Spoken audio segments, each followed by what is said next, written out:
This is Louis Forsdale, July 17th, 1978, TL 4011B, Topics in Communication. Our guest speaker today is Professor Marshall McLuhan from the University of Toronto. All of you know Professor McLuhan. All of you know his credentials. I talked with you on the first day about my feelings about him as one of the towering people in the 20th century in the field of communication. I'd like to say something else now at a much more personal level.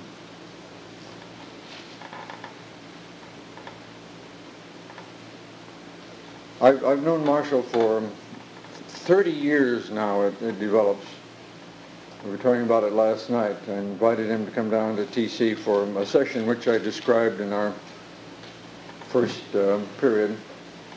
And we have developed through the years a kind of a close, distant friendship in which we see each other once or twice a year and exchange letters and so forth. And I've come to regard him as not only one of the towering intellectual figures in the field of communication, but also as there's a side of him which I admire tremendously too, and that's a personal loyalty, which I would like to express my appreciation for Marshall. It's a great privilege to have someone who remains a loyal friend for so long over a span of space. What I propose doing, since this friendship has got us kind of on the same wavelength, is engaging in it, at least in the beginning of the session, in a dialogue format, in which I'm going to pose some questions, generally as a devil's advocate because I know the answers, but pose the questions of the kind that I think would be interesting for the group to get involved with. At a certain point when we get going, give us a little while to get underway, then I would welcome you coming in, I always reserving the right to try to steer us back to what I think of as the course we might be taking because of inside information I have of where he's been and where he's going, I think. Okay, it's a Mutt and Jeff act that we sometimes do. Anybody remember Mutt and Jeff? Mit me, Mutt. This is one of the expressions in the old comic strip. Mutt and Jeff, a comic strip in which Mutt or Jeff is a short one, and Mutt and the other one is a lanky one. Well, let us begin our dialogue. Marshall, it seems to me that in looking back over your work, which is quite numerous indeed, 14, 15 books, 1,000 magazine articles, 1,000 speeches, the basic thrust of the thing has been, it seems to me, to invite our attention to the necessity of looking at the form of media and what the form of media does to our sensibility and to human arrangements, rather than attending only to content. Now, I toss that out to you as whether you think that is, as a beginning kind of, well, generalization. I wish I had time to eulogize my friend Lou, but he has invited us to plunge right in here. And so well, for example, why not use examples? When you're on the telephone, you don't have a body. You're a discarnate, disembodied intelligence. You have an image, acoustic, but no physical body. When you're on radio or TV, you have no physical body. What do you think the effect of not having a body is on the user of the telephone or the radio or television? The effect is always a hidden ground. It's never part of the figure. The thing you see is figure. The thing that affects you is ground. And that's what I mean by the medium is the message. The medium is hidden. The message is obvious. But the real effect comes from the hidden ground. Not from the content. Not from the figure. It comes from the ground, which is never noticed. Nobody in the history of the telephone has ever mentioned that on the telephone you do not have a physical body. There's a recent book by Ithiel de Sola somebody. Ithiel de Sola Poole. A ridiculous name. and a ridiculous book. Because it's called The Social Effect or Impact of the Telephone, and about which he knows nothing. I mean, a whole group of people formed this, or did this study on the social impact of the telephone. They didn't know what an effect was. By which I think you mean that they did studies of the number of people using telephones, the number of messages, and what they used them for. What they used them for, which you feel is not they never at the deepest level of effect. They never noticed the effects at all. But they did notice the inputs. For example, they noticed the fact that the telephone was at first used for servants, intercom inside big homes. A new medium is always used at first for the old functions. This is true of the computer, it's true of the Xerox, it's true of the motor car. True of any medium whatever is used always at first for the old function.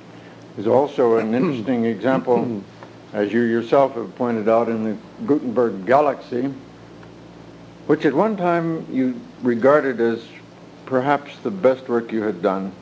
Well, how do you feel about that? By the way, I'm parenthetical. I think it's still basic. The Gutenberg galaxy, Marshall McLuhan. The effects of printing. But one of the interesting things apropos of your observation that the new medium always does what the old medium was doing is that the first designers of type, designed handwriting to be put into mechanical form. Why not? It's a natural thing that I don't have it with me, but there's an advertisement for the Xerox, shows a couple of monks who are engaged in making manuscripts, and they're so delighted to have Xerox. It speeds up their work so much. It's been an ad on television in the United States, Marshall, for some time. I've seen it, but this was in the New Yorker. I tore it out. But at first, any new medium is at first used for the old functions. And we might come back for a moment to what do you think the effect of not having a body is on the user? Want to take the telephone? Telephone, radio, or TV. You don't have a physical body at all. Okay, are you inviting in an open response? Oh, yeah. Okay, a hunch. It would be, in a sense, depersonalization. Yeah, complete. The observation is it would be depersonalization. It's, you are there, the sender is sent. By the way, on all electric media, the sender is sent. That is the message. You are the message. They send you. On the telephone, you are sent. And the person to whom you are speaking they are sent to you. The sender is sent. Also, as you say, you lose your identity. You're nobody. The person who is sent is nobody.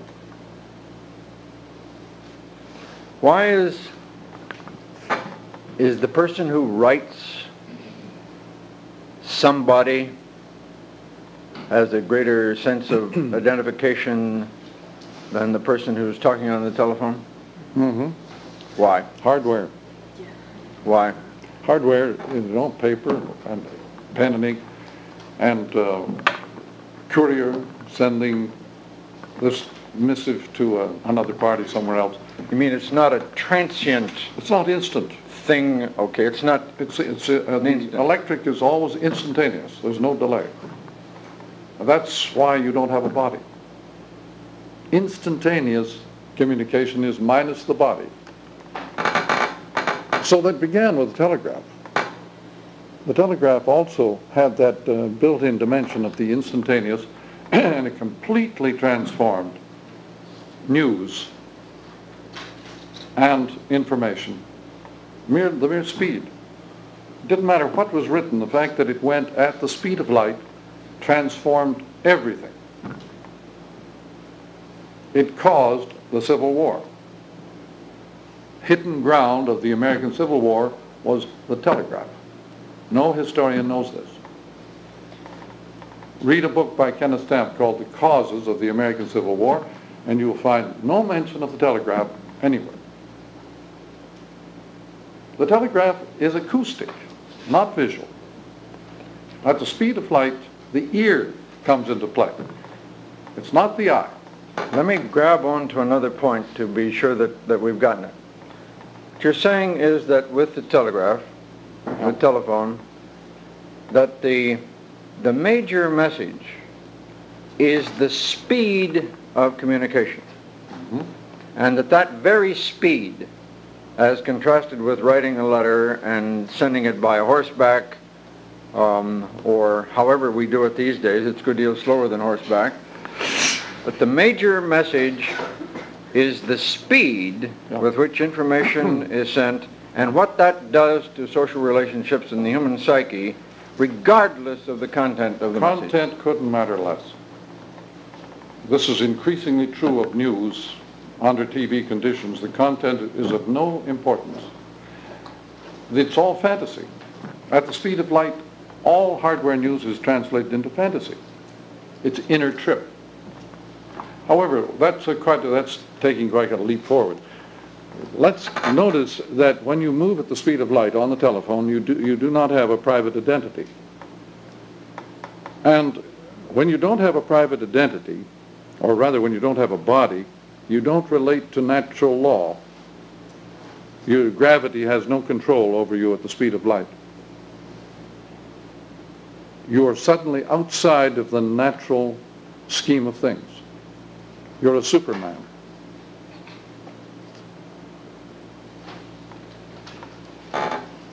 This does all sorts of things to the human psychology. Completely transforms people. It's a completely hidden ground. It has nothing to do with the content. What they say on the phone couldn't matter less. This transformation, complete transformation of the user, is never mentioned in all the literature on the telephone. Not a word about it. Because it's hidden. The effect of writing, I'll talk about that sometime today. The effect of printing, so the Gutenberg Galaxy is mainly about the effect of printing, although it has a section on writing. The effects of these things have never been studied by, well, I could say anybody. Except you wouldn't exclude yourself. No, and no, I guess I could include myself. The Havelock, in his preface to Plato, has quite a bit to say about some of the transformations of the human psyche resulting from use of the phonetic alphabet. Eric Havelock. However, Havelock was a student of, or colleague of, Harold Innes at the U of T, University of Toronto. And Innes was the first man since the alphabet was instituted 2,500 years ago. Harold Innes was the first man to study the effects of the alphabet on people and politics. Havelock was a student of Harold Innes and carried on that work. I am a student of Harold Innes and I'm carrying on his work. Empire and Communication. Bias of Communication. Books by Harold Innes. late Harold Innes.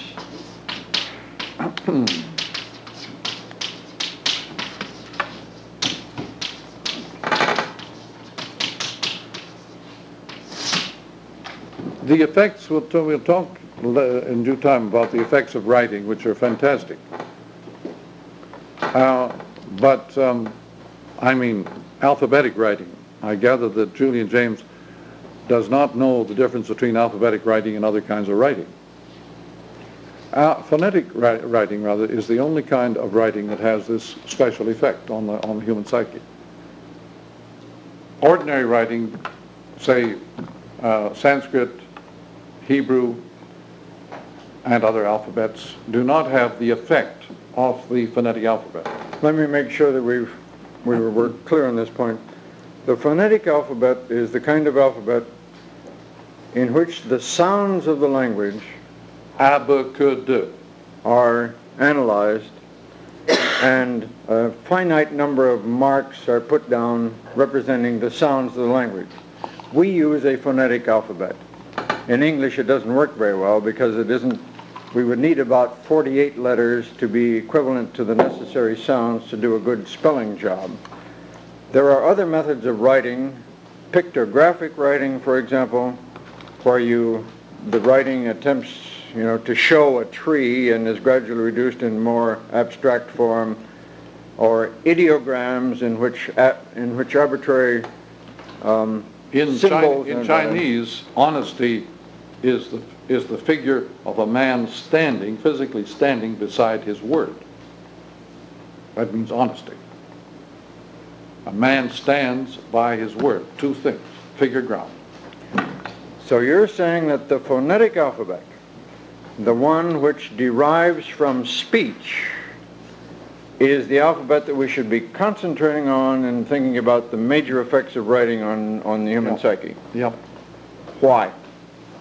Because when you translate from sound into sight, you pull out the physical ground in the situation and you're left only with figure. Instead of having a gestalt of figure and ground, writing leaves you only with figure. It is an extremely abstract process. You see, the letters in the phonetic alphabet have no meaning. As I say, they're abacud. It's not A, B, C, D. It's abacud. These meaningless phonemic sounds enable you to translate any language, doesn't matter what language, into those sounds, meaningless sounds. If the letters have any meaning at all, you can't translate. But you have to have this neutral, abstract, meaningless set of figures as a way of translating sounds into sight. And when you do this, you pull the ground out from the gestalt and are left only with a figure. And the result of having figure without a ground is Euclid, is logic. What is called logic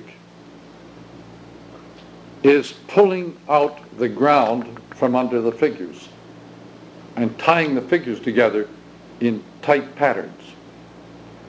It began with the alphabet with Parmenides and onward through the Greeks. That is, logic did. Logic. Logic is figure without a ground. Is that the same as, or close to saying, when you say figure without ground, is that close to saying that it's abstract, Well, that it's arbitrary? yes, it's very abstract. But you see, when you're on the telephone, you're totally abstract. You are an image without a body. That is figure without a ground. When you're on the air, on radio, TV, you are without a body with figure images there with no body.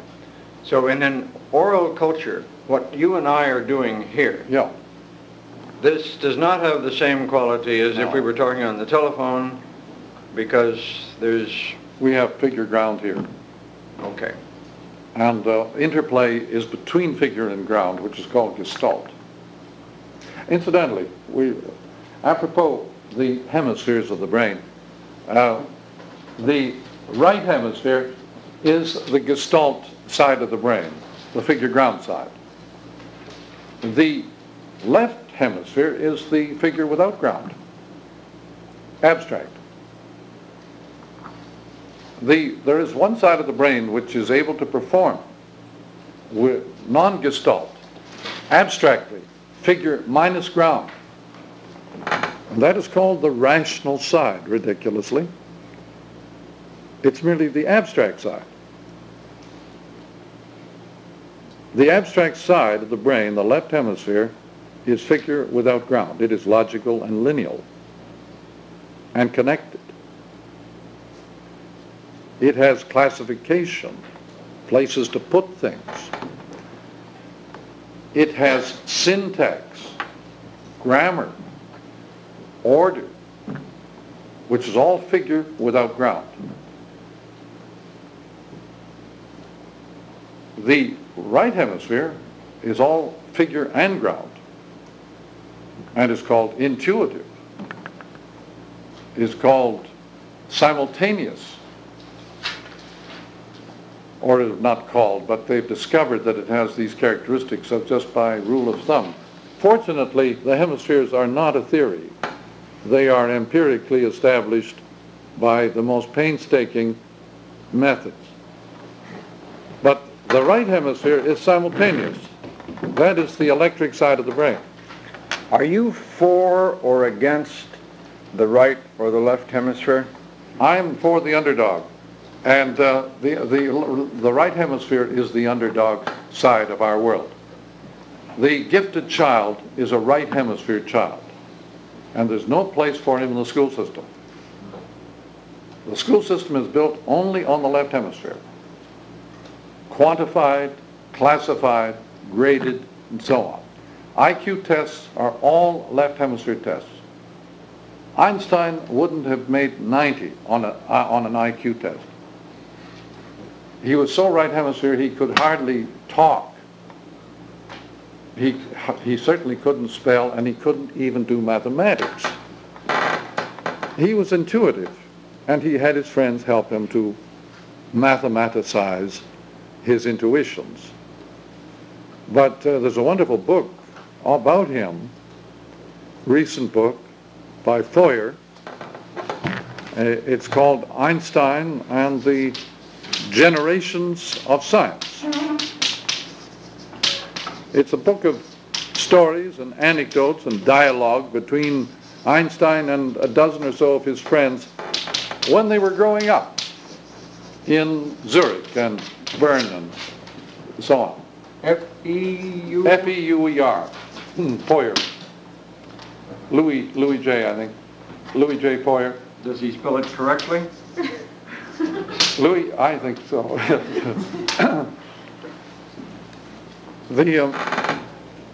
Anyway, the right hemisphere is the underdog side. Western man has not used it very much. It is the third world. It is the Orient. The Orient and the third world are 100% right hemisphere. That's why they're backward. That is, they can't forge ahead quantitatively the way the left hemisphere does. Are you using backward with a little bit of irony and... Oh, yeah, why, sure, because the gifted people are all very backward. But our school system has no place for gifted people. And the universities likewise, no place for gifted people. They don't fit into the courses. They don't fit into anything. Let's back up a little bit. You subscribe to the proposition that we were basically right hemisphere people wandering around the world prior to the phonetic alphabet. Yeah, mankind for many, many eons was right hemisphere, minus any development of the left. Heaven knows what, well, we do know how the left hemisphere did suddenly get activated. It was by Phoenician businessmen. They worked out this alphabetic code just out of sheer need for speed in their calculations and bookkeeping. And they passed it along to the Greeks. A fascinating story about how the Greeks happened to pick it up. It was not picked up by educated people and gradually transmitted to the hoi polloi. The Havelock has a new essay on the alphabet. It's in the New Literary History. He explains that the alphabet got going thanks to the, what do they call these? People who do inscriptions. Scribes. No, working in stone. And Stone scribes. yeah. Working in wood and stone, these people would put names down and events, just as they do today. And they began to use this alphabet. It gradually moved upward into the educated area, but only after centuries. It was centuries before it actually became an educational factor in Greece. And so it had been around, say, from the 8th or 7th or 8th century, and it began to perform a little bit in the 6th, and then it had its big day in the 5th century, BC. But that's 2,500 years ago. It began to flower. Is there any contemporary information about, there is, of course, this is one of the signal questions. Any information about contemporaries at the time the alphabet was introduced and how they felt about it? Anybody like it, didn't like it? I hope you have a book down in the Columbia Bookstore by Professor Ryle of Oxford. It's on the progress of the Platonic dialogue. I don't know the exact title because I've never had the book in my hand. But there's a new book by Ryle on the development of the Platonic dialogue. It did not have very highbrow beginnings. It began as fun and games. That is the dialogue, not the book. The dialogue of Plato. Yeah.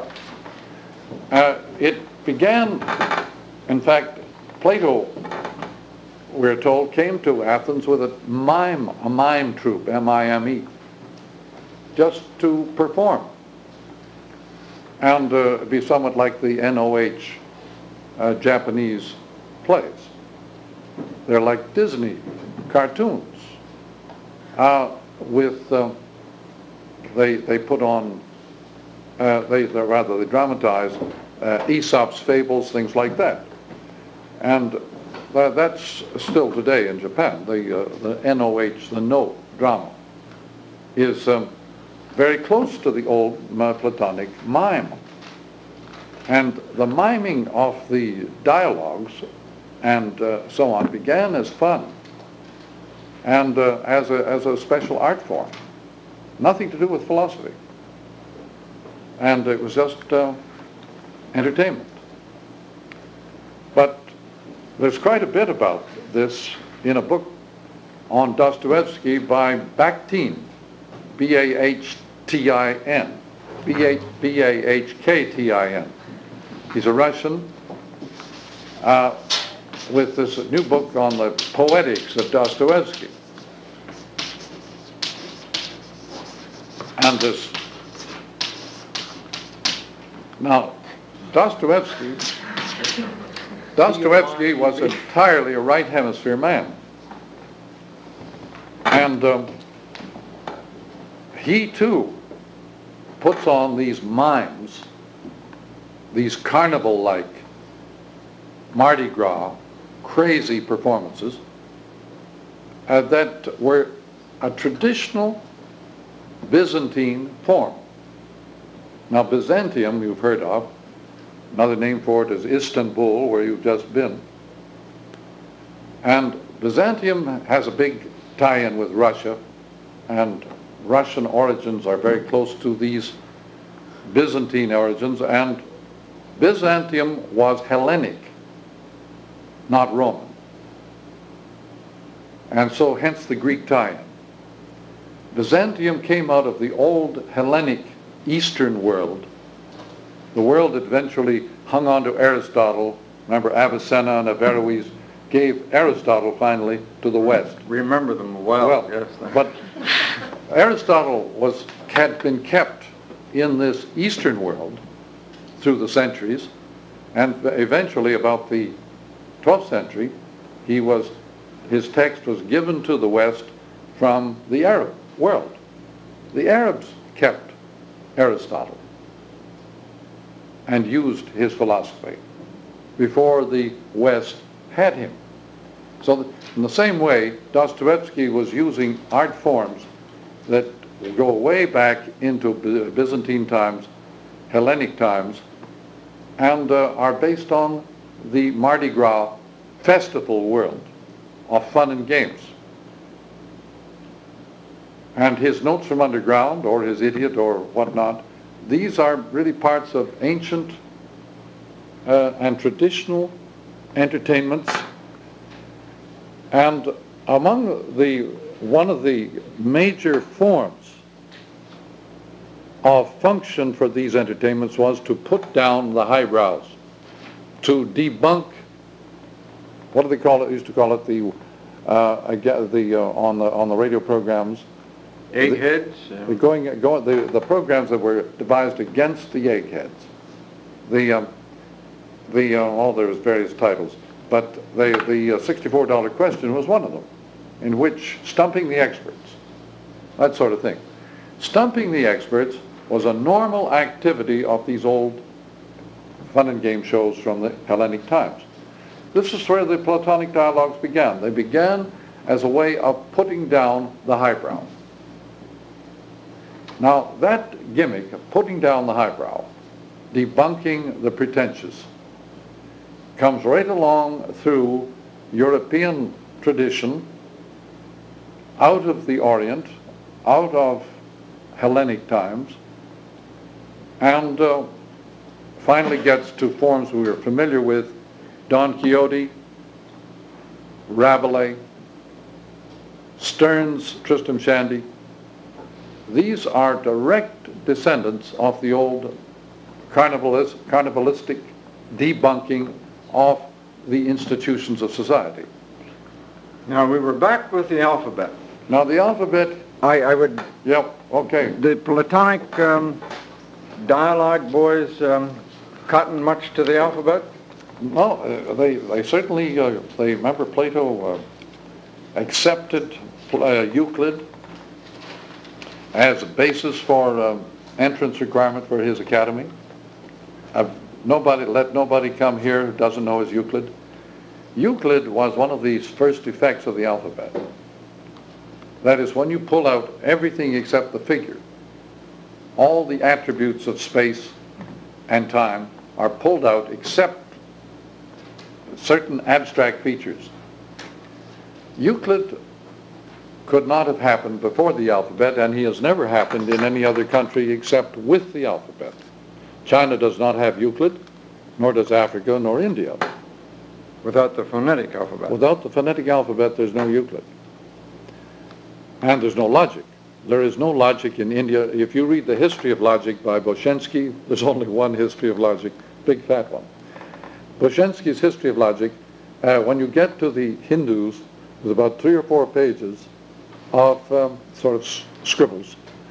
And Chinese likewise, they have no logic. And logic is a form that is possible only where the alphabet has pulled out the ground and left only the figures. Euclid is a world of figures without a ground. Now, this... Ergo, one of the major messages, McLuhan style,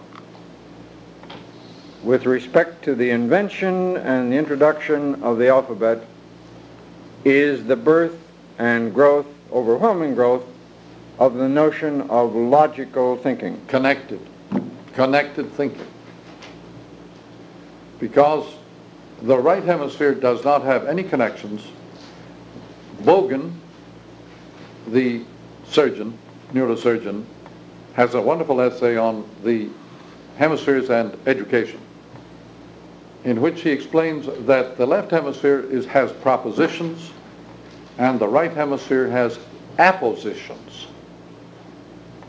There are no propositions in the right hemisphere.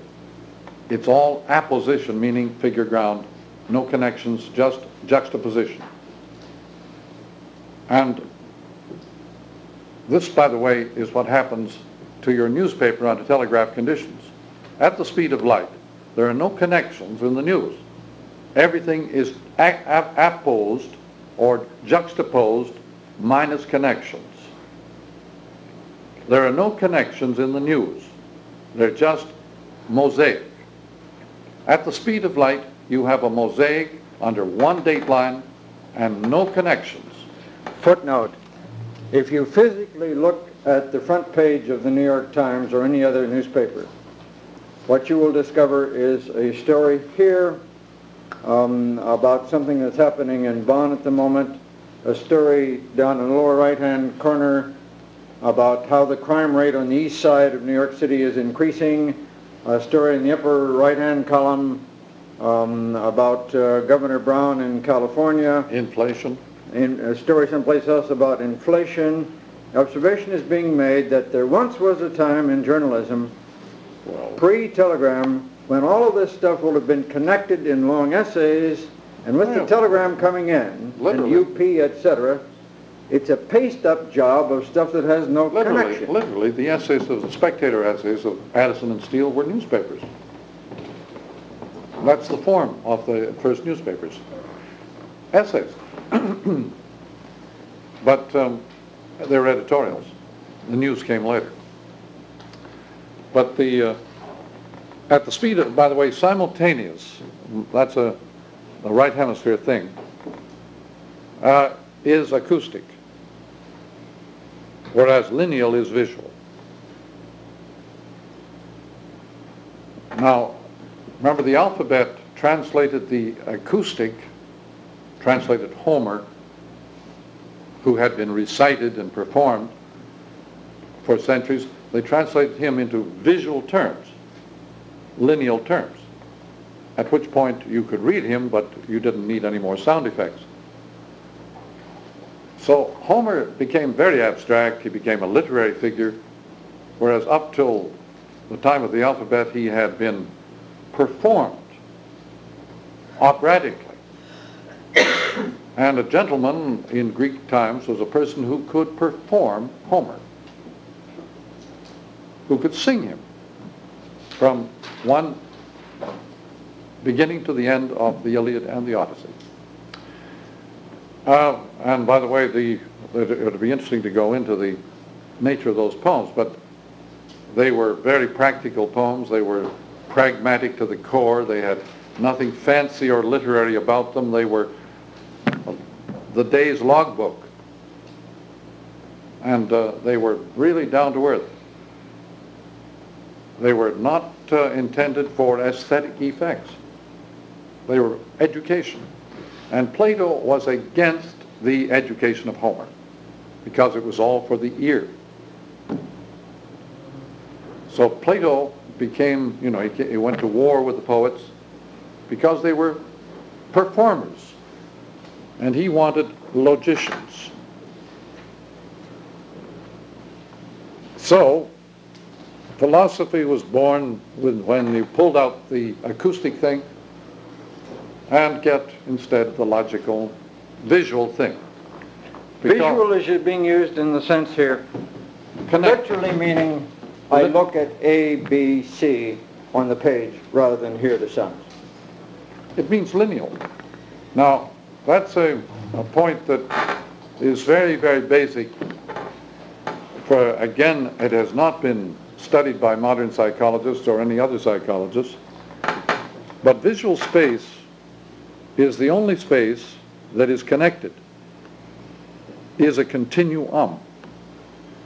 Touch is totally discontinuous, acoustics are completely discontinuous, and so with all the other senses. The sense of sight alone is a continuum. And it was isolated or abstracted by the alphabet. The alphabet left sight and the connected spaces of sight in the saddle. It pulled out the other senses, left sight alone and supreme. That's the Greek world, in which sight is supreme. Sight is a connected continuum. It is uniform and static.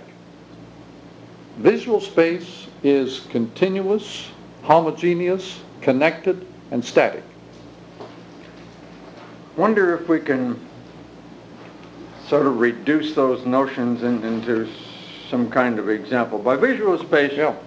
you mean when I look out here at this group of people and you look out there, that's what you're talking about with visual space. John Locke has written an essay on human understanding. It's all about visual space. Because in his world of the 18th century, the only, Newton's world, Newton is a completely visual man. No, nothing acoustic in Newton. All visual, all connected, all uniform, all logically tied together. And by the way, you come electronic speeds, Newton was toppled. And non-Newtonian physics took over. Non-Euclidean geometries took over in about 1900. So visual man was obsolesced by electric speed. We are now living in a world in which the left hemisphere is obsolete. And the East is surging back into dominance.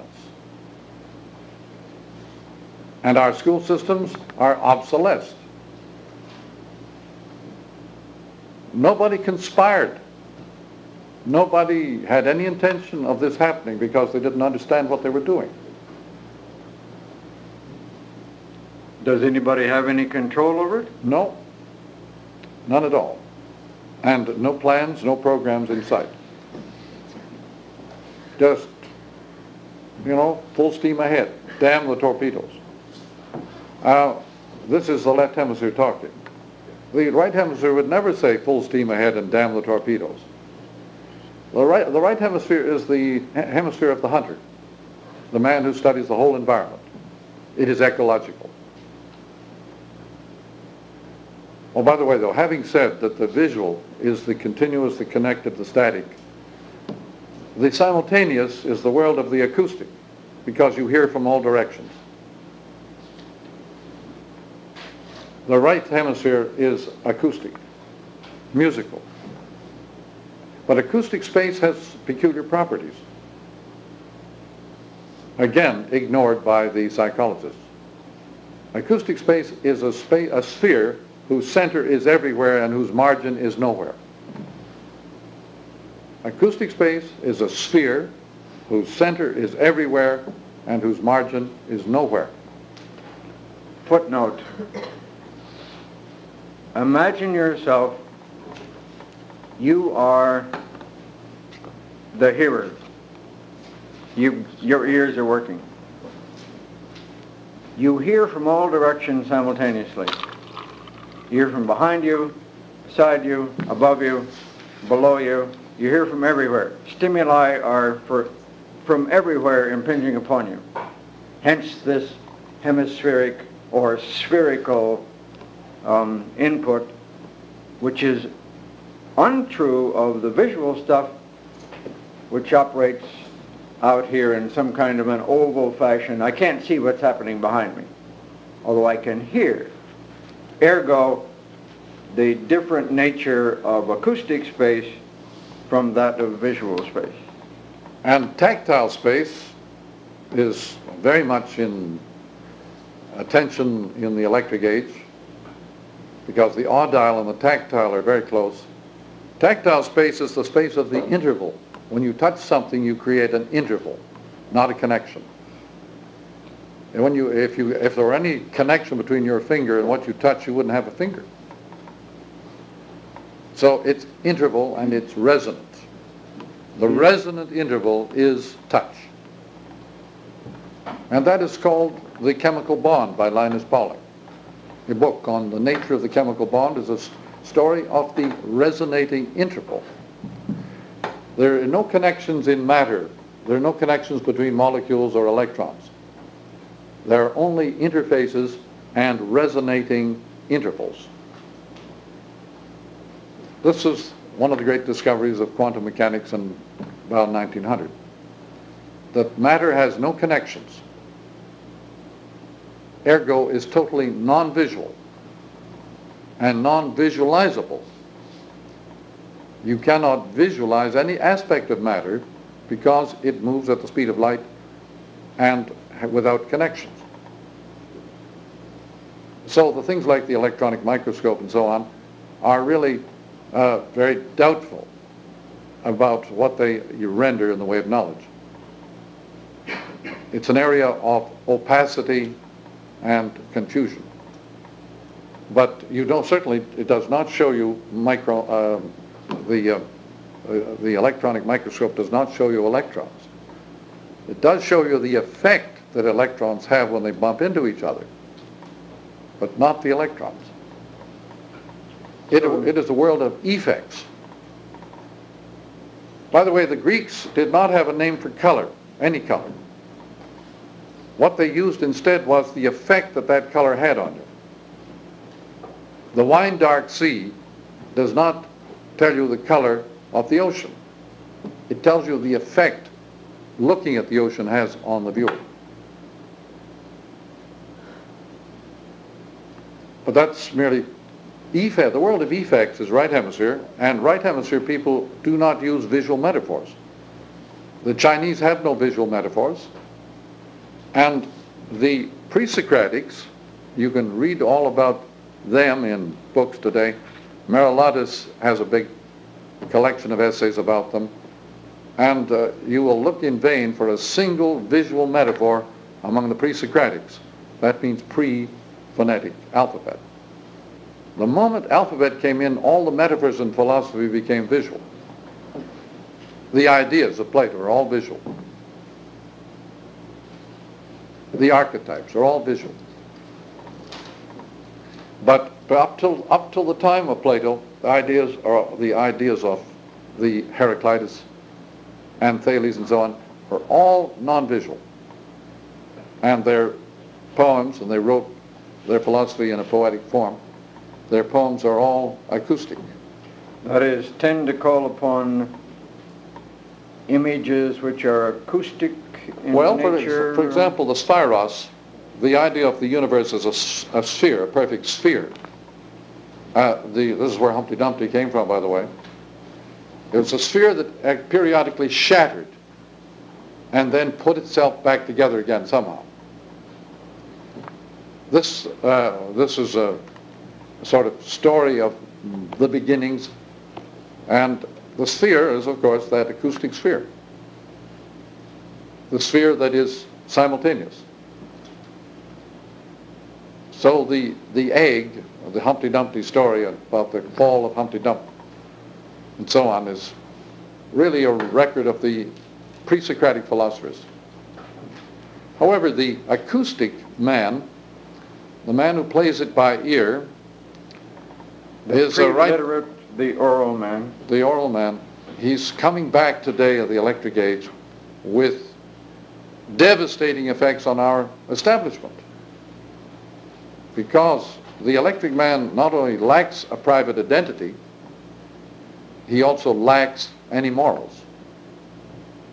Because he has no relation to natural law.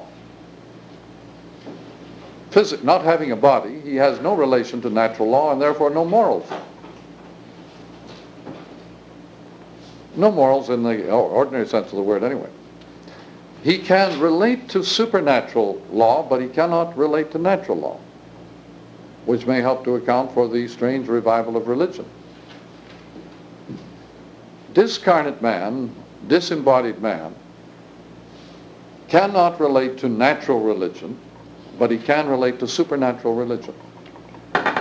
Is discarnate man, again, I go back to the notion that face to face here in this room,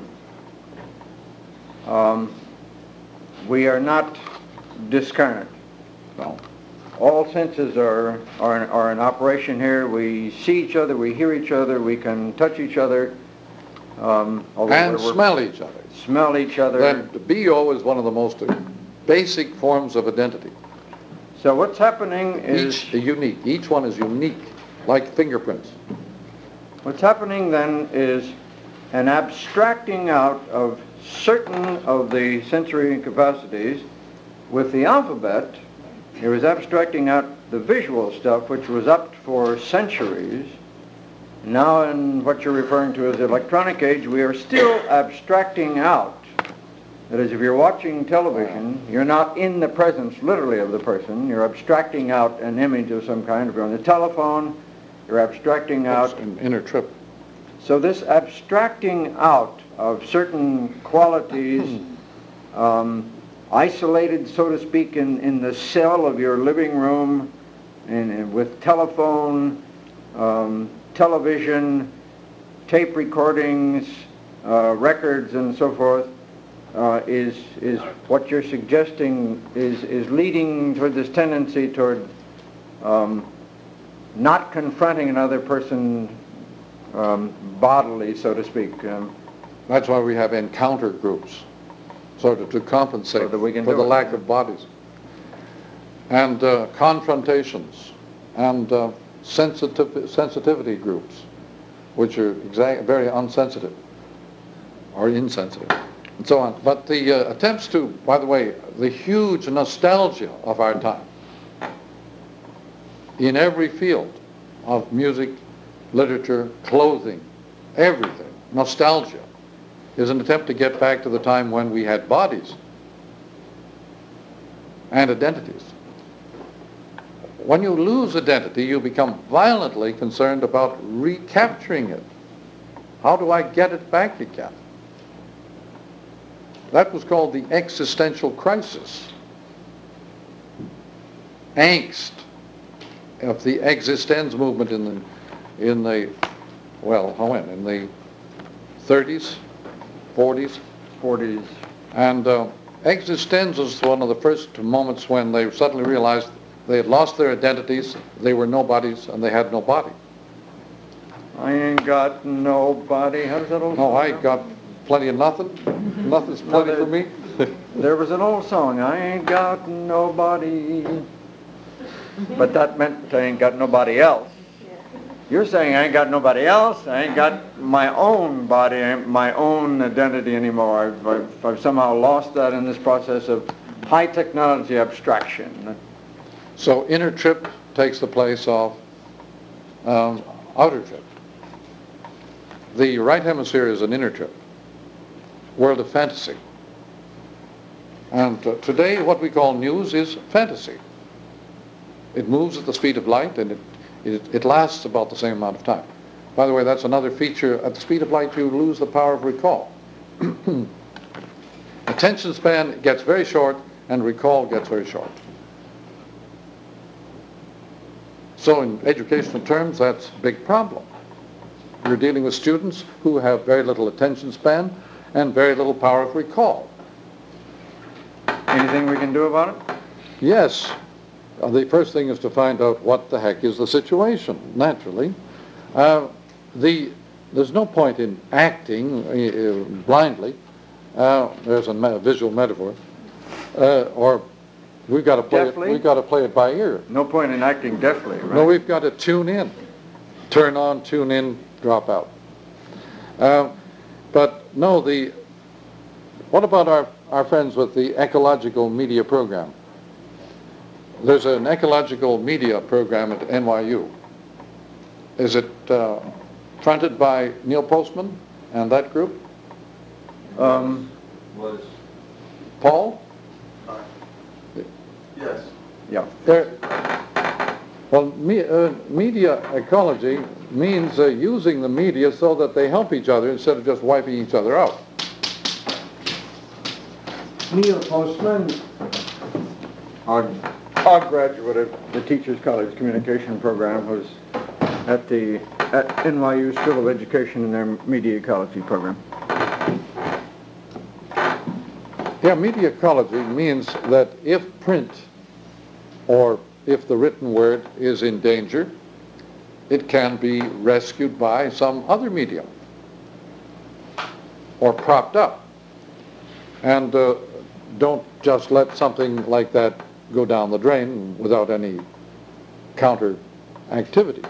How do you feel about the Back to Basics movement, where every teacher, sensing the crisis because every parent is screaming, my kid can't read anymore, the tendency of the school is to say, away with everything but print? You know, Yeah. well, you know about the Back to Well, Basics it's movement, don't you? whistling in the dark, isn't it? I mean, the one thing that they cannot possibly obtain by that wishful attitude is basics. There's nothing basic about the basic programming. They've never looked into why the need for basics. They've never studied the media or the effects of the media on anybody, let alone their students. So if you're dealing with a lot of discarnate kids who have spent many hours with the tube on inner trips, then the programs needed for such people have yet to be devised. They haven't even been thought of. To go back to basics, to go back to hardware for kids who have lived only with software is meaningless. It isn't practical. You have to recover somehow or other the meaning of private identity, physical bodies, goals and objectives. By the way, goals and objectives are meaningless at the speed of light. At the speed of light, you're not going somewhere. You're already there. On the telephone, you're not going somewhere. You're there. And in the electronic world, there are no goals or objectives. We're already there. And so the basics program, based on the old hardware where people had fixed goals and objectives, literally meaningless. And it would follow then that if your observation is an accurate one, that kids who've grown up in this simultaneous, this fast-moving world don't feel the necessity of themselves of a goal in life. No, I'll tell you what has taken the place of goals. I have a book called Take Today, and it means just that. Let's have a look at today. Take Today, the executive's dropout. And it has three basic themes. The first place, that we have moved from hardware to software. Second, we have moved from jobs to role-playing.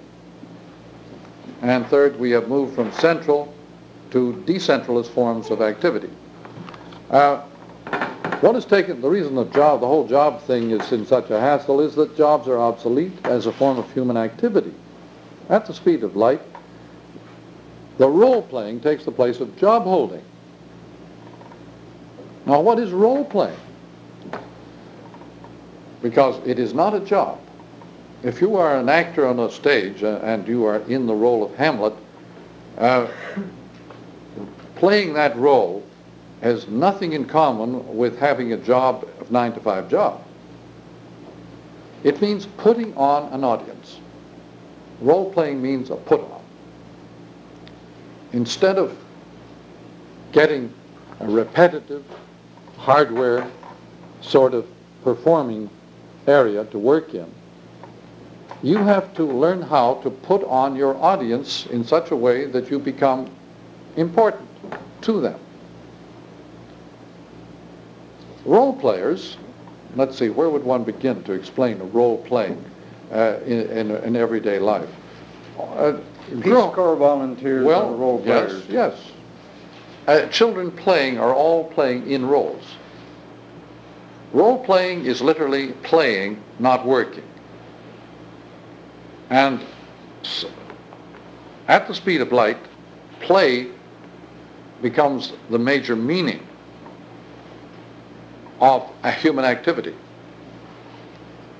Now, play, there's a wonderful book on the subject by Huizinga, Homo Ludens, Man Playing. It's about the role of play in human institutions and human learning and so on. He goes through the world of Piaget and others. But play means, again, not connections, but interval. When you have a wheel and an axle, you have play between the wheel and the axle. The interval is where the action is. It's called play. When you are really in action, you are at play, so that a painter or an artist, when he is working at full capacity, is completely at play. Because the only way an artist can work is by exploring, inventing, playing, and trying to discover all the potential in a situation. It's done by play. Playing means, of course, though a put on, it depends on an audience. And this is something that all children understand, but it isn't part of the educational establishment. That role-playing, the put-on, is a kind of sanity. Remember that group of people who got themselves accepted into a madhouse, and were horrified to discover that once they were in, nobody could tell that they were sane, except the extreme psychotics who pointed at these intruders and said, they're playing. They really far out nuts saw these invaders and said, they're playing, which is a name for sanity. When you stop playing, you're mad.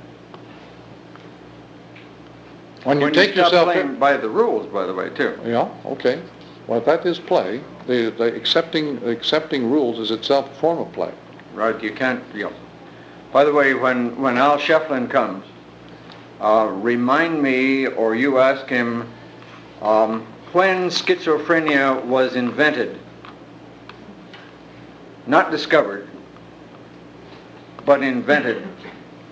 And he will tell historically, as a psychiatrist, when it was invented in France to serve a certain need to fill certain buildings that had been left unoccupied because leprosy had suddenly gone into a decline.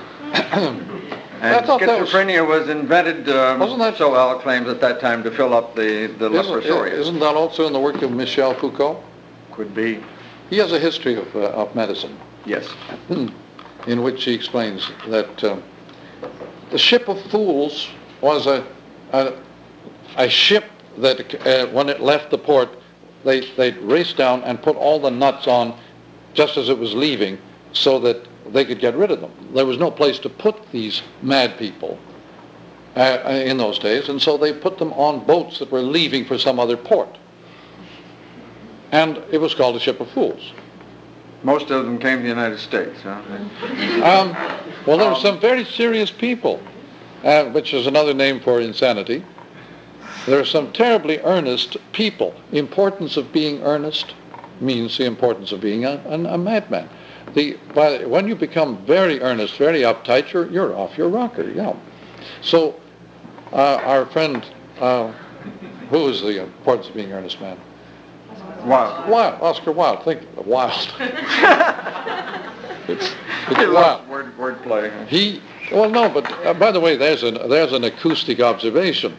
People's names have a lot to do with the sort of activities into which they are drawn gradually. Not necessarily classified, but just acoustically tuned towards certain activities. And so when you look over the names of some of the manufacturing outfits and the names of some of the handicraft people and so, you'll see a strange echo going between the name of the man who runs the brick company and the brick. Here's a weird story. In St. Louis, there is a Prufrock brick company. Now, Mr. Elliott was born in St. Louis, and his daddy ran a brick company. His father's company was called the Hydraulic Brick Company. They had a rival called the Prufrock Brick Company. And Elliott waited for years to take a pass at Prufrock. His poem on the love song of J. Alfred Prufrock, this ridiculous guy, this ridiculous name. Let's circle back to the Greeks and to the way in which they use dialogue as game and logic as game. And let us suggest that if you wanted to get back to basics and wanted to validate the left hemisphere in our time, you would have to approach it as a game. And you could reestablish the validity and the fun of basics and of grammar and arithmetic and so on if you approached it through the right hemisphere.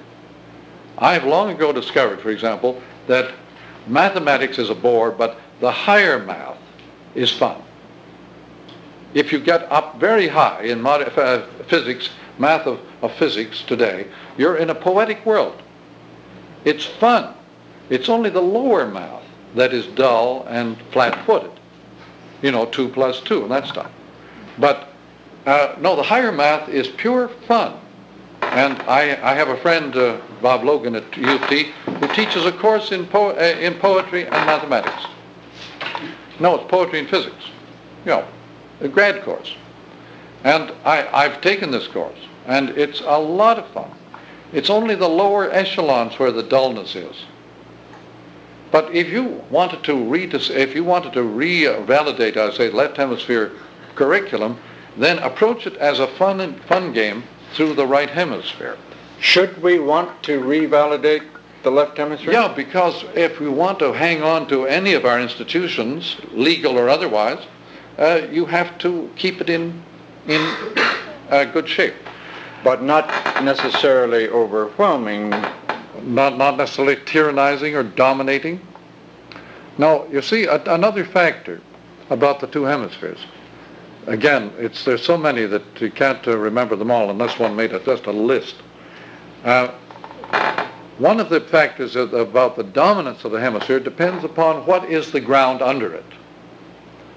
The left hemisphere became dominant when they invented this new ground of lineality, logic and courier systems and connected spaces. The military took over. Instead of an armed horde of Highland fighters, you've got suddenly phalanxes and lineal military structures, with the Greeks. Now, when you get a great big lineal structure going in the society, the left hemisphere goes up, up, up. Today, when you have a simultaneous electronic ground, the right hemisphere goes up, up, up. It's inflating. The right hemisphere is becoming dominant thanks to the new ground of electric information. It is not conspiratorial, it is not intended, and it could be controlled. It could be dimmed down. By balancing the media. Not content, That's right. but the very presence of... by rationing the amount of time you are allowed to spend with those things. The French spend about 1/2 an hour a month with TV. They regard it as poison. They want to maintain their institutions. That is realism. Don't let the kids near the thing except as a very occasional treat. Otherwise, you're merely poisoning their psyches. And you're not talking about violence. Nothing to do with the program. Not talking about sex. Nothing to do with the program. Nothing to do with the program. I keep saying that because, you got to dig that he's talking about the form of the thing and what that's doing to us. Shall we take a short break? Yeah. Yeah. 5 minutes. One of the things I like is that means beyond the left hemisphere, back into the right, by Wells, Fauché, and Morissette. Okay, Professor McLuhan has in his hand a new book which he'd like to call to your attention. Made by Arthur Wellesley Fauché, who used to be here at Teachers College, and he retired recently. And it's called Beyond the Scientific, which means, again, flipping over into the right hemisphere and retaining the scientific. Publisher? It says SSEC is on the back, and I'll look inside what that means. Fauché used to be in the Department of Curriculum and Teaching at Teachers College.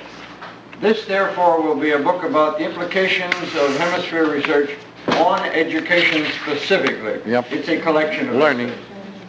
I don't know what SSEC stands for. Yeah, I got a thing through the mail. It's an obscure publisher, but it'll be at the Columbia Library, probably. If you want to look at it and find the publisher, do so not now, but after the class is out. Yeah. Let me ask you this. What are you up to today?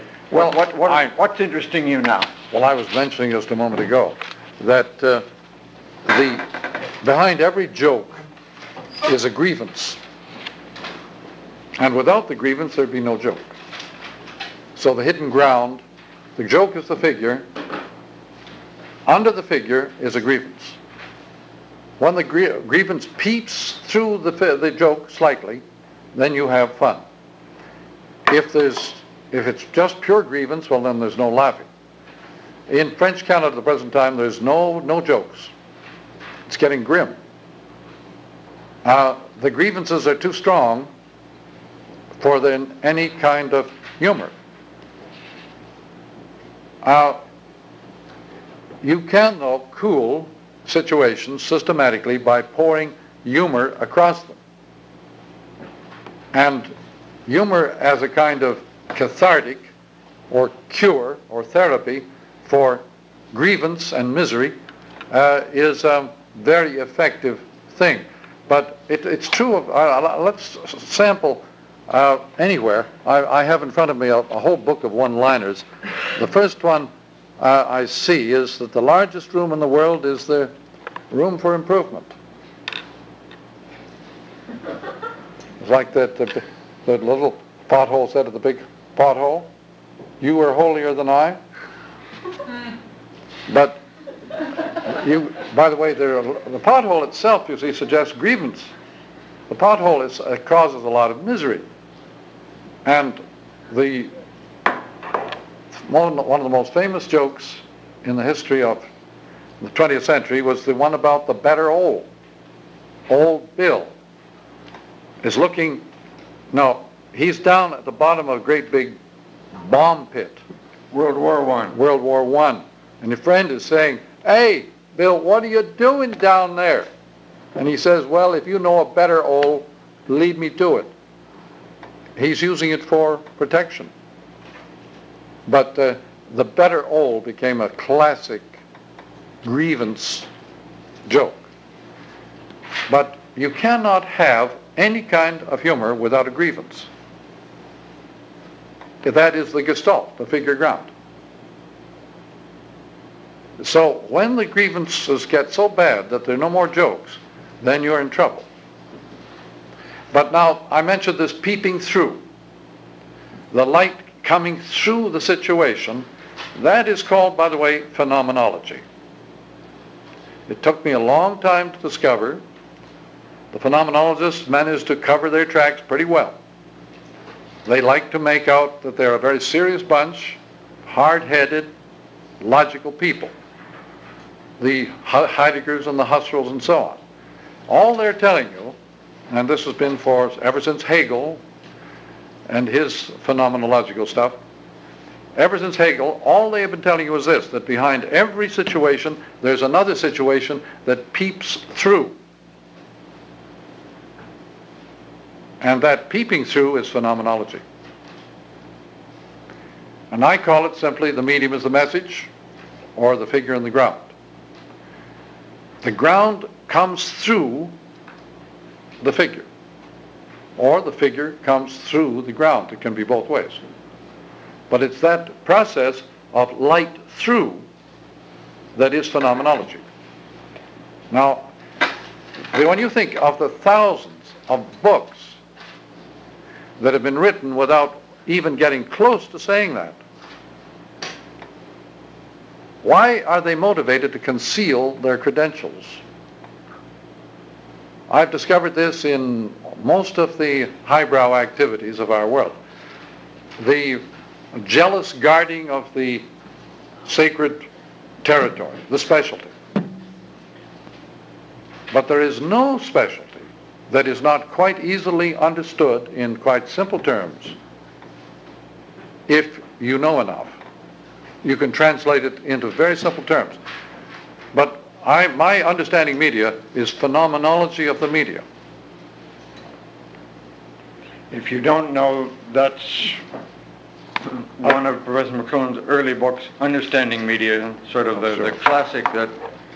It's not that early, my gosh. This is another example of that narrow attention span. It's after a lot of literary criticism, after The Mechanical Bride. Oh, no. Bride is 51. No, the Understanding Media is 64.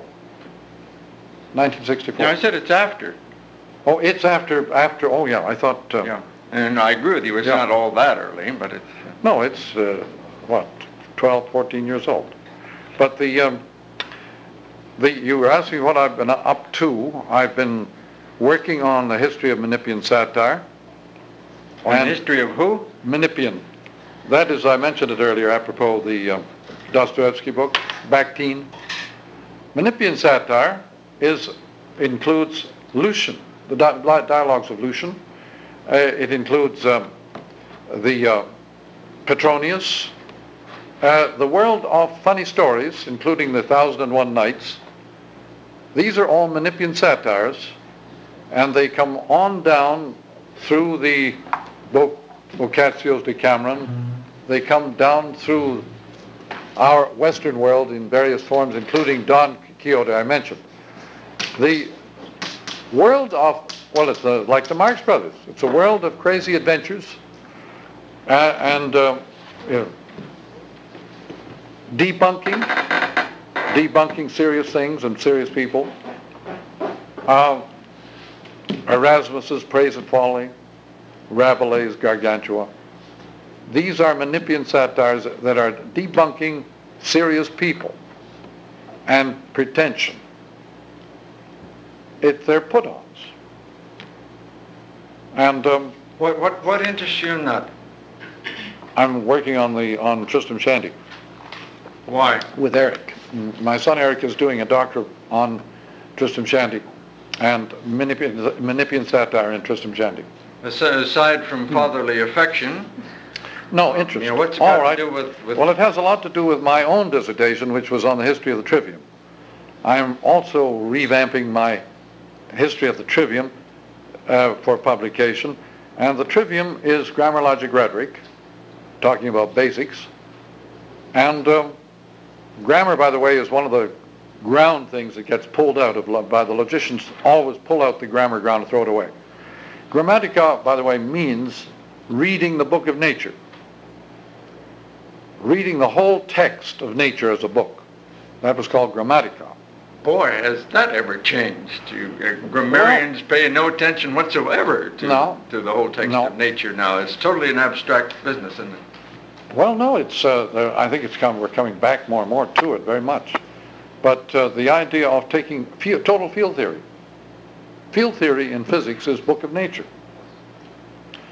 Interdisciplinary is book of nature.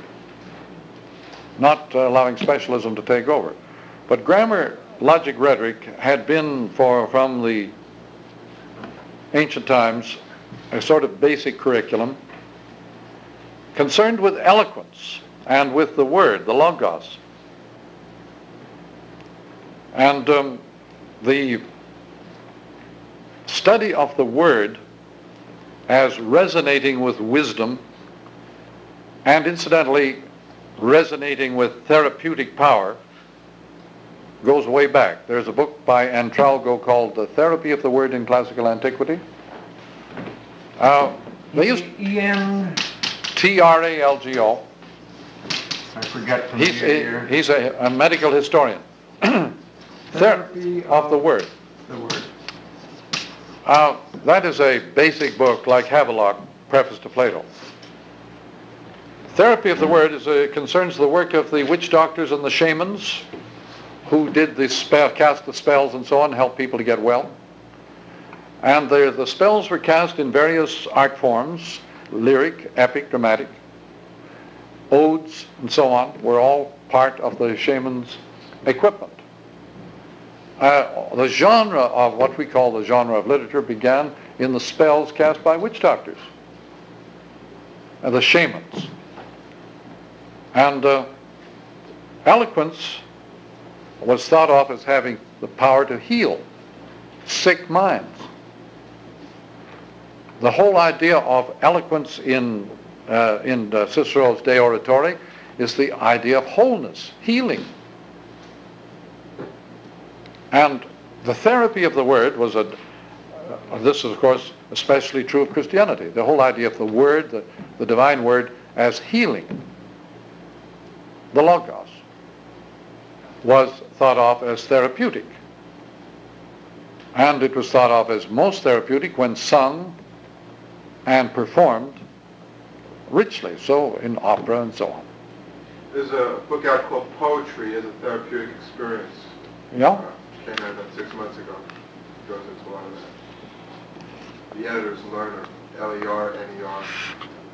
L-E-R-N-E-R, like Max Lerner, the same name? Right. I think it's Arthur. Arthur Lerner. Make a note. The poetry as therapeutic. Ezra Pound had a phrase, the poets are the antennae of the race. Meaning they pick up the messages first. They are the means of orientation in a crazy world. They can tune you in on situations by adjusting their rhythms. And perform absolutely necessary functions for the society. They anticipate then, for example, the forms which lie ahead, Poetry. the structures, the interconnections, and if you're sensitive to what the artist is doing and can dig it, you've got a leg up on finding out where we may be or be going. Yes, the painter or the poet should be able to give you at least a 30 years warning on where you are headed, because they pick up the messages that much earlier, at least a generation before the establishment or the bureaucracy. Menninger has got a thesis that there's another group that has almost equal sensitivity in a culture, and it's what we normally refer to as neurotics. Mm-hmm. That is, that neurotic styles change. In Freud's time, the great neurosis was hysterical conversion, in which you suddenly went lame, and then you got on the couch and learned that your father You know, when you're 3 years old, did X, Y, Z, and Freud says get up and walk. That's known as hysterical conversion. When now numerically one of the major neurotic problems is impotence. That is both physical and psychic. I can't do nothing about it. I've got no control. I've got no control over the situation, and fits in beautifully what you're talking about. Typically, the Greek who's not Celsus. Who was the Greek medical man? The big Galen. He was a mechanist. Whereas most of the world, especially the Hellenic and Semitic world, saw the sick person as sinful, as suffering from sin.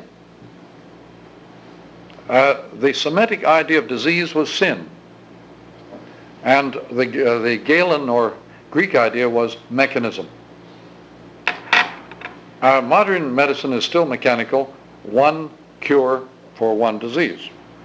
The pill will cure you of this. If they find the right therapeutic pill, then you're okay. The idea is gradually coming in that cancer is not a disease but a way of life, and that cardiac problems are also not a disease but a way of life. They are environmental. When I went into a tuberculosis sanatorium many years ago, on the first day the head doctor came around and said to me, "What are you doing here?" And rather than, clobbering him, I said, "I've got tuberculosis." And he said, "I know that, but everybody has got tuberculosis. Everybody who walks on the face of the earth houses the tuberculosis bacillus. How come you've decided, to let it take over?" Being quite serious.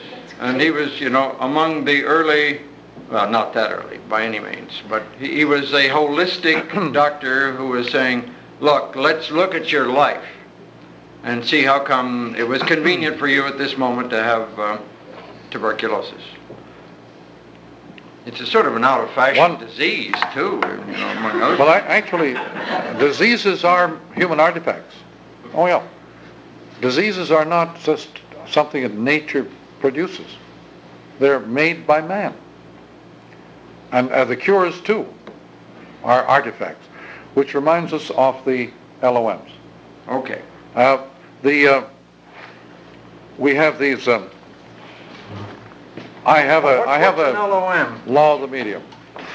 Laws of the media I call LOM, for sure, for simple. But I have this book sort of ready to appear, and I think I'll call it the Phenomenology of the Medium. But it's called Laws of the Media at the present time. And I have some samples here. And I think you'll find that they do help to bring together something we've been talking about this morning. All of my laws of the media are right hemisphere. Radio? All of them. It doesn't matter which one. Okay. So give us the background of what this crazy adventure is all about. I simply was talking or making notes one day, and I came across this phrase of Karl Popper that a scientific hypothesis is one that can be disproved. If it's science, it can be disproved. Not proved, but disproved. And for some reason or other, this prompted me to set down at that very moment a hypothesis about money. If money can be hypothesized, then you could put it down in a simple form. So I simply said, A, money enhances or speeds up exchange. B, money obsolesces barter. C, money brings back something that had been pushed out earlier. It brings back potlatch. Potlatch was an old form of conspicuous consumption among native peoples. Kwakiutl Indians and still use it in British Columbia. It was a way of showing off and also a way of inspiring further production. But then, having got ABC, I decided that if you push anything far enough, it's going to flip into the opposite form. You push money far enough and it becomes credit, which is not money. Credit has its completely different set of laws. But anyway, I hear using these four, I've approached every kind of human artifact I can think of. And by artifacts I mean words, pencils, safety pins, bulldozers, anything man-made, disease. I was gratified recently when Dr. McCullough of our Cancer Institute in Toronto took hold of these tetrads and applied them to some of his own work and found to his amazement that they saved him a lot of time by predicting certain events that would occur if they were used. He was talking about therapy, but I don't know if I have I don't think I have that one here, but What they've got in front of them is radio, Marshall. a radio at the moment, eh? Now, what does it enhance? I've forgotten what we assigned to radio as a beginning. Oh, here it is. It enhances access to the entire planet, to everybody. On the air, you're everywhere, minus a body. It obsolesces wires and cables and physical bodies. It retrieves tribal ecological environments, which in turn have traumatic and paranoid effects. But it reverses into the global village theater, Orson Welles' Invasion, where there are no spectators, only actors. Let's go through that slowly to be sure that we got the steps. You know, you can, when the first one is crucial, of course, because you decide at that point what the figure ground is going to be. Radio, of course, is figure in the hardware sense, but then you ask, what does it do? It enhances access to the entire planet. First basic message, then, of the medium is access to entire planet. Then you hypothesize that radio, as will all other media, move to a second stage in which something is obsolete. By the way, they are simultaneous, they're not sequential. Okay. But it's handy to use sequence. But these four aspects are simultaneous in every case. And they also form a metaphor. They are a four-part metaphor. A is to B as C is to D. They are in ratio. This was not intended. It was only after some time I discovered that these four things were metaphors. And by the way, this right hemisphere thing is called metaphoric as opposed to scientific. The quantified, measurable left hemisphere is called scientific because it is quantifiable, whereas the other one is called metaphoric because you can't quantify it. But the four divisions in these little tetrads are simultaneous, and they are, in their relation to each other, they form a metaphor. Now that is to say, if it happens that every single artifact man ever made has this character, that is to say that he is dealing with a rational universe. Because metaphors have a reasonable proportion in them. Metaphors are proper proportional ratios. He's dealing with a patterned universe in which these four qualities you hypothesize always occur, And that is close to or the same as rational. Yeah. Pattern? Yes, they are rational, not in the logical sense, but in the analogical sense. 4 parts are analogy, and 3 parts are logic. Logic has a 3-part structure. Metaphor has a 4-part structure. 3-part structures are like simile, synecdoche, metonymy. These are 3 parts. Metaphors are 4 parts. They're not logical. They're analogical. But analogy, if these 4 are in every single artifact of man, and I have yet to find one where they do not have that form, if it means that we're living in a reasonable universe and that our relation to it is rational, so that the things we make are things for which we are responsible. They have a reason and a rationale. Do you find any difficulty with the 4 in this particular case? Let's go through them. First thing radio does is give everybody access to the entire planet. Okay, that seems reasonably obvious, doesn't it?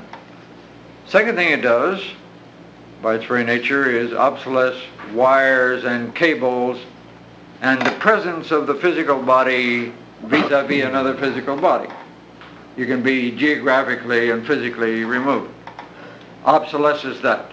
The key is that every medium enhances, obsolesces, retrieves, and reverses.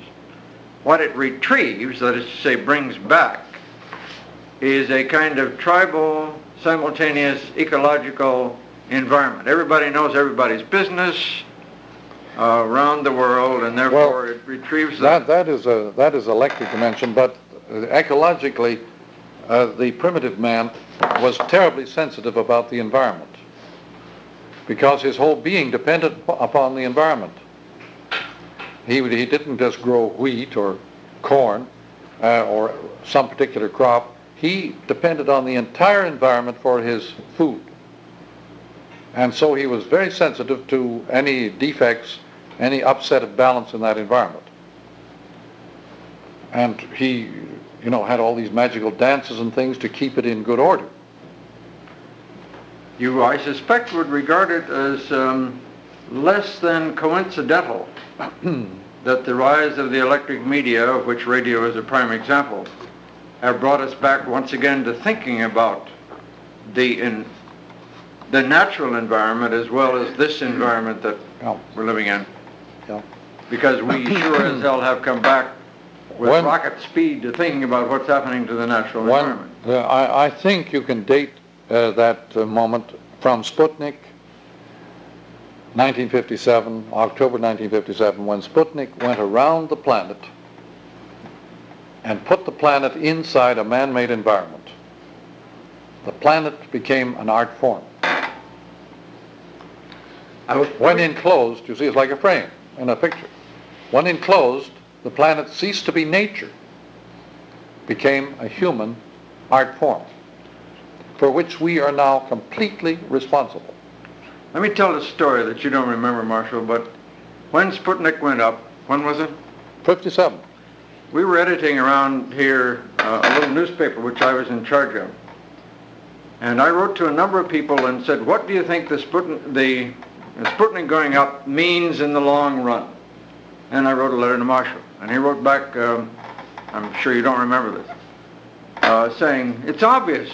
It will result in an intense driving of attention earthward to the planet on which we live. Totally unexpected, sort of thing that nobody else was saying that.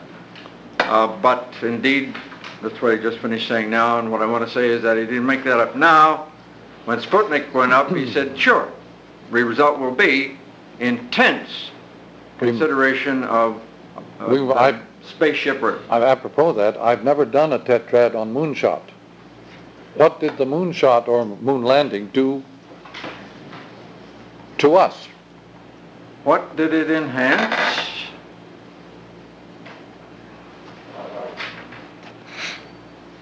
I've never asked myself. Let's think about it for a second then. What did it enhance?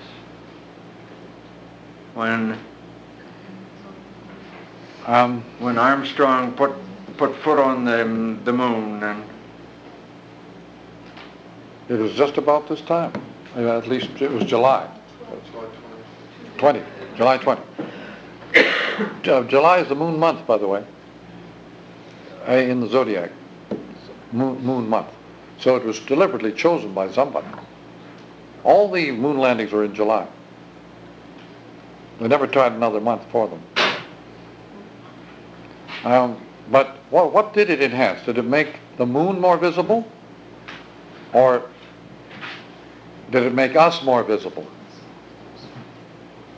I think there must be certain stages, for example, in history, there were certain points such as the discovery of gunpowder, etc., that marked very radical departures from the normal social histories of various peoples.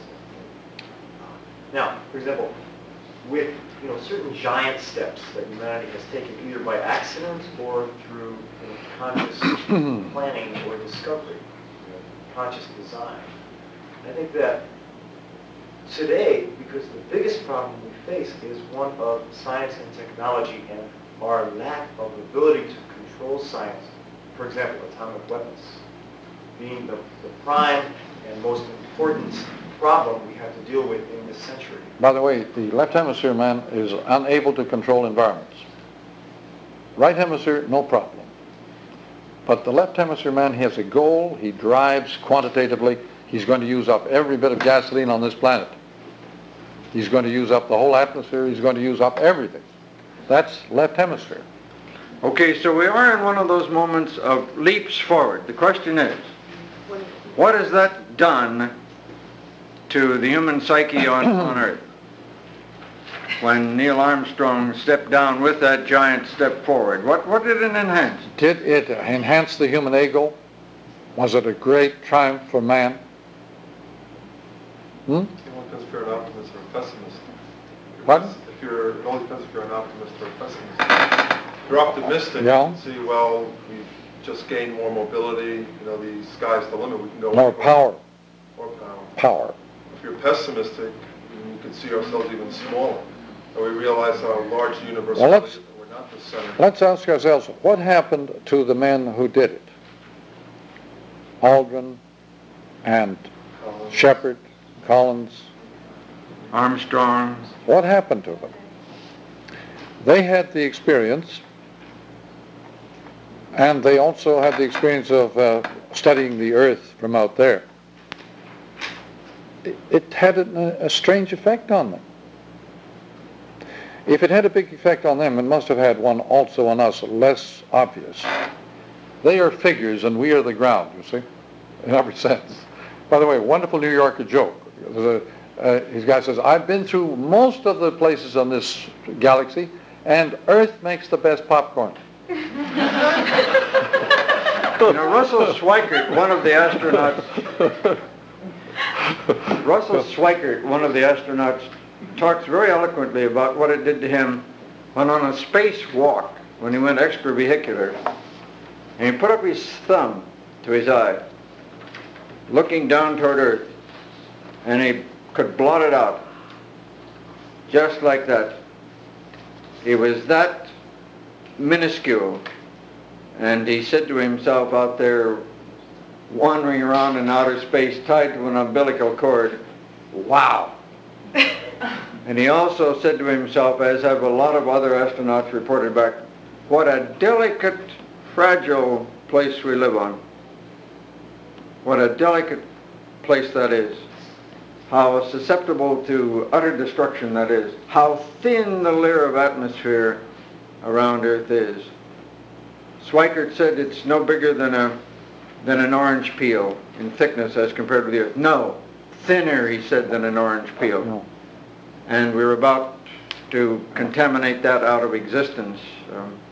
It enhanced their thinking about a lot of things, earthward. All right, you're saying it enhanced their awareness of the Earth as a delicate and precious heritage.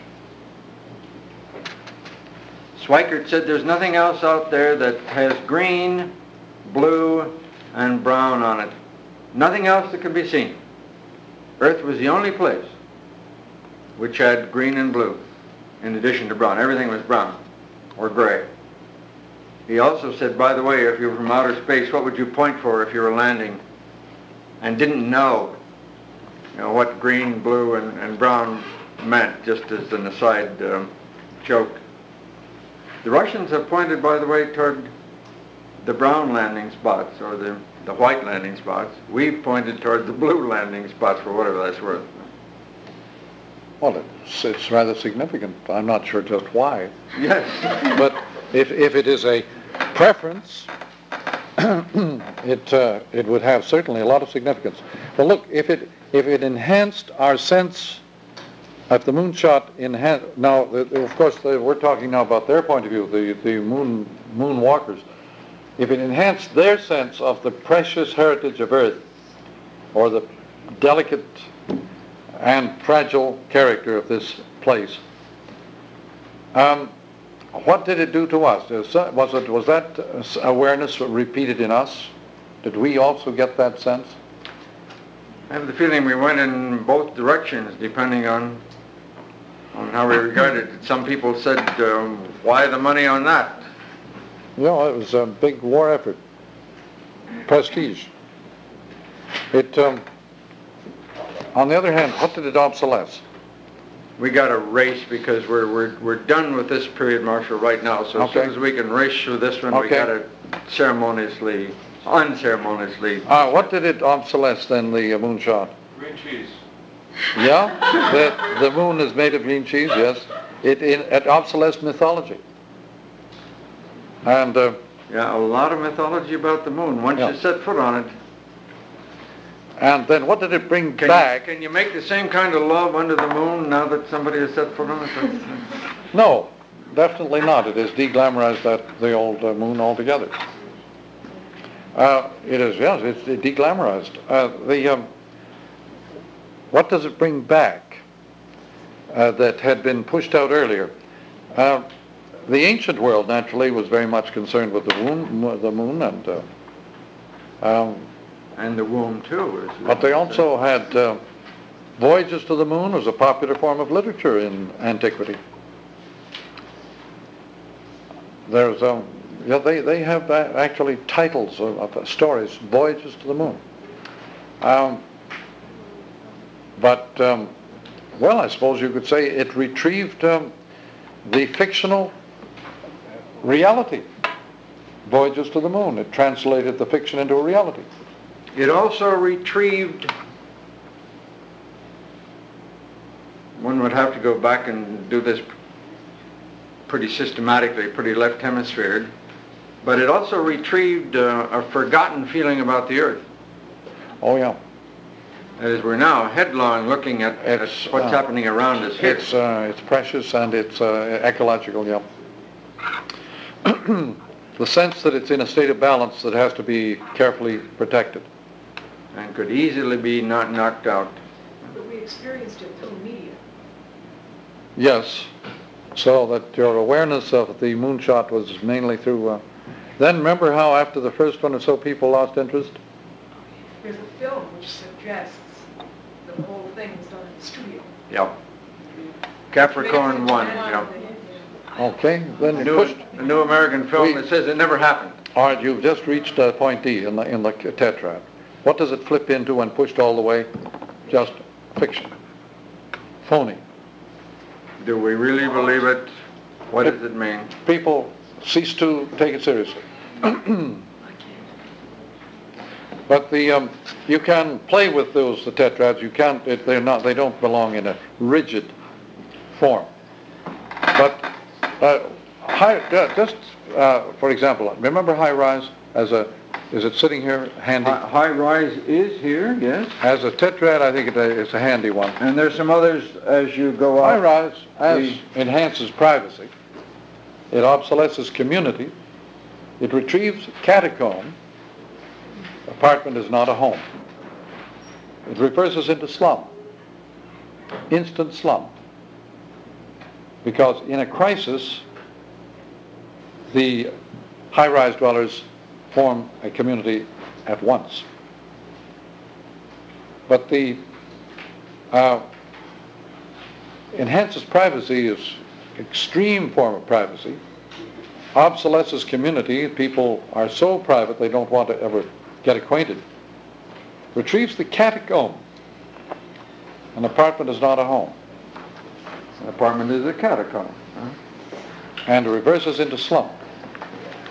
But that is that Dr. McCullough, the cancer man, found that he could take any of his therapies and put them in that form and find out what they would flip into if pushed too far. The actual therapies he was using on his cancer patients. We have got to stop, Marshall, and ladies and gentlemen. I'm putting over here 3 other examples of the tetrad: PR, public relations, Xerox, and high-rise.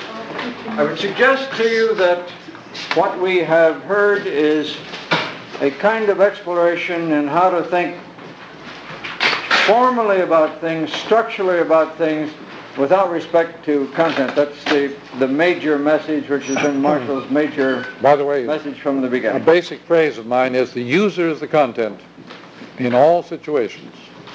You're the content of your clothing, of the motor car, of your language, of anything you read. You are the content. It can't mean anything that it doesn't mean to you. I thank you very much. We all thank you very much.